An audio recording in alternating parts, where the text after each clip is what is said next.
السلام عليكم ورحمة الله وبركاته. مقعيقو صدحان وخالد يوسف تماعدي.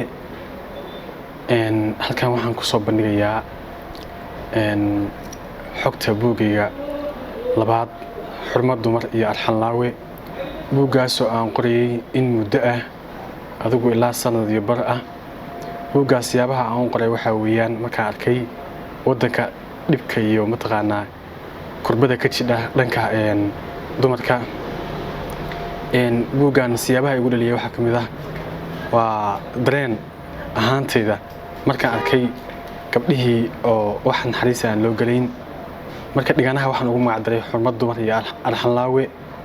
waxaan ku soo bandhigay oo ku soo daafuray daafurkii koobaad gaalkacyo gaar ahaan maktabadda hadda aan joogno gaalkacyo Library. qaybteedii labaadna waxaan ku soo bandhigay magaalada Bacadweyn.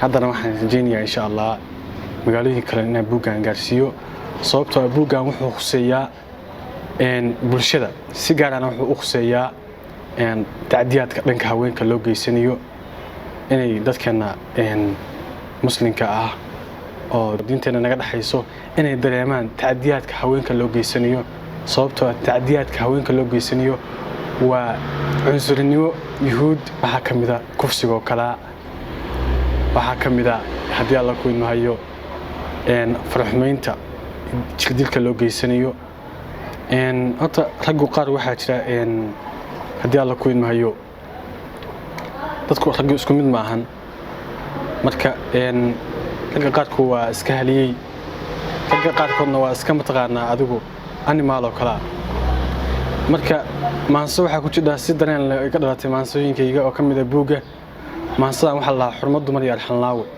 maansadu waxay leedahay sida tan dunida dumar baa xurmo leh xumaan ma geeyaan habluhu xaqooda la dhowray ee xanaanay mudan yihiin aheed maqashada xanuun xaq baan u ilmeynayaa xaqi gabar ay lahayd miyaa la xabaalayaa xigaal bay noo yihiin ragoo waa noo dhaxaan xilay noo wada yihiin hadduu dheemanay jirkaagu hadduu xibin u gooyo ilaahay baa xakiimo xukuma koonkiya adliga nasriga xilligu imaan gabdhow sinkiina xigsada.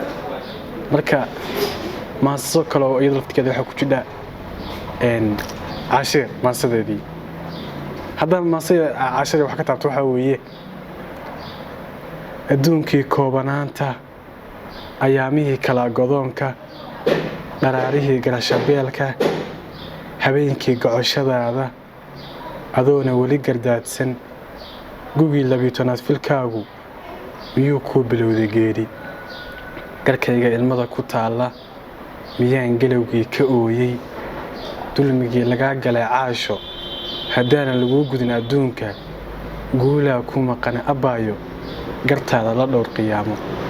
marka halkan waxaan ka salaamayaa bahda saxaafadda walaalkay Yacko waxaan leeyahay assalaamu calaykum waraxmatullaahi wabarakaatuh.